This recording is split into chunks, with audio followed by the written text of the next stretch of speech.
일반적으로 보편 교회는 3월 9일에 성녀 카타리나를 기억하지만 프란치스칸들은 5월 9일에 볼로냐의 성녀 카타리나를 기억합니다. 그 이유를 명확하게 알 수는 없지만 수도의 성인들의 축일을 재편하면서 기념하는 날이 변화된 것으로 보입니다. 볼로냐의 성녀 카타리나는 이탈리아의 클라라 수녀회 수녀이자 작가, 교사, 신비가, 예술가로 잘 알려져 있고 예술가들과 유혹받는 이들의 주보성인입니다. 성녀 카타리나는 1413년 9월 8일 이탈리아 볼로냐의 상류층 집안에서 태어났습니다. 그녀는 어린 시절부터 페라라의 후작 니콜라우 3세의 궁전에서 성장하였고 후작 부인의 궁녀로서 지냈습니다. 여기서 말하는 궁녀는 레이디 인 웨이팅을 번역한 말인데 유럽에서 이 역할을 하는 사람들은 주로 왕비나 공주들을 보좌하거나 벗이 되어주는 역할로 그들보다 지위는 낮지만 귀족 여성들이 궁에서 맡던 역할입니다.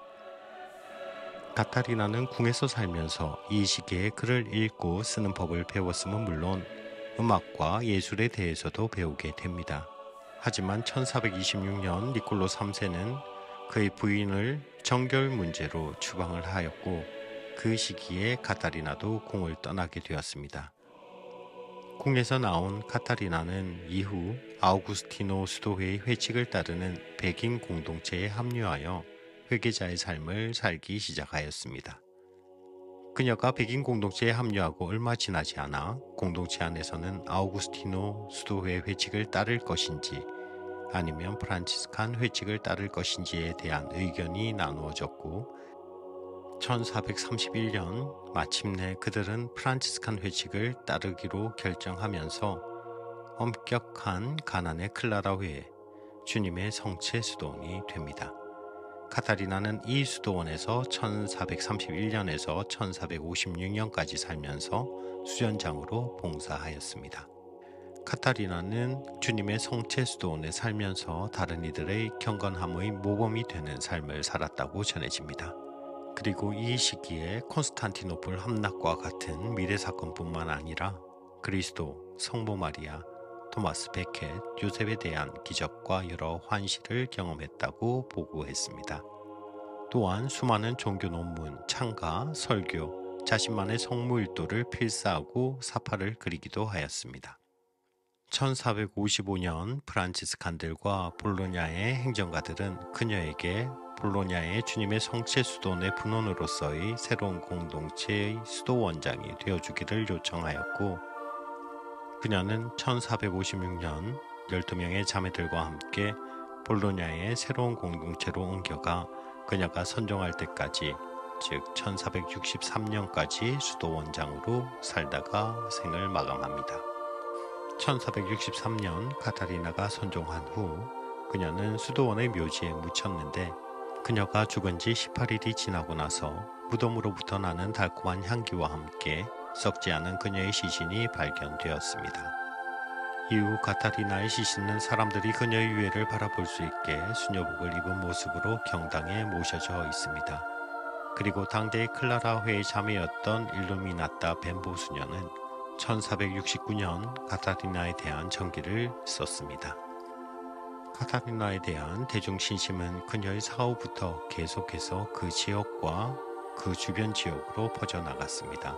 그리고 1520년 카타리나는 시복되었고 이후 200년이라는 시간이 흐른 1712년이 되어서야 지성되었습니다. 카타리나는 많은 글과 그녀가 그린 사파로 유명한데요. 그녀의 글들 중에서 1438년경에 쓰여졌고 1450년과 1450년 사이에 다시 쓰여졌다고 보는 영적인 전쟁을 위한 7가지 영적인 무기라는 글은 아주 유명합니다. 그녀가 이 책의 내용과 비슷한 생각을 수녀들에게 가르쳤다고 보지만 카타리나는 이 책을 자신의 죽음이 가까워서야 공개하며 그녀의 고해사제를 통해 가르침과 함께 사본을 페라라의 클라라 자매들에게 보냈습니다. 이 책의 일부분은 하느님과 사탄에 대한 그녀의 환시를 길게 묘사하고 있습니다. 그리고 이 글은 필사본의 형태로 클라라 수녀원들에 회람되었다고 합니다. 그리고 이 책 영적인 전쟁을 위한 7가지 영적인 무기는 그녀의 시성 조사에 있어서 아주 중요한 문헌이었다고 전해집니다.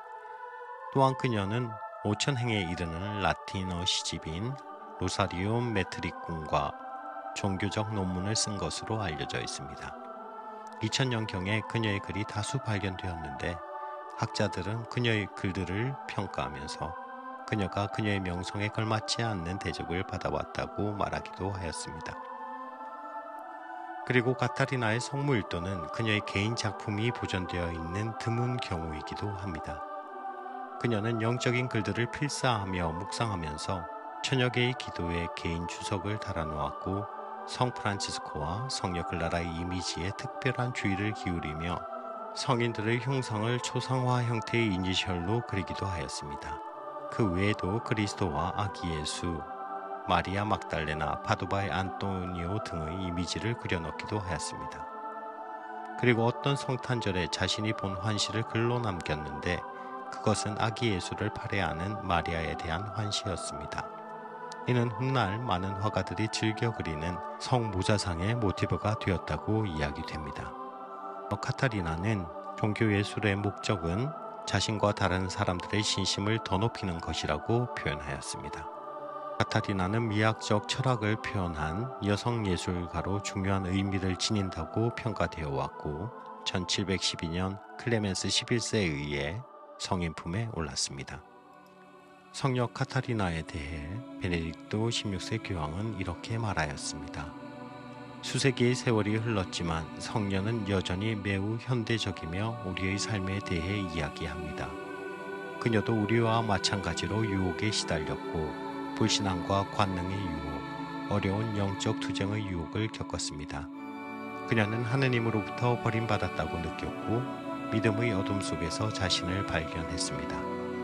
그러나 이 모든 상황에서도 그녀는 항상 주님의 손을 잡고 있었고 주님을 떠나지 않았으며 주님을 버리지도 않았습니다. 그리고 주님과 함께 손을 잡고 걸으면서 그녀는 올바른 길을 걸었고 빛의 길을 찾았습니다. 볼로냐의 성녀 카타리나, 저희를 위하여 빌어주소서.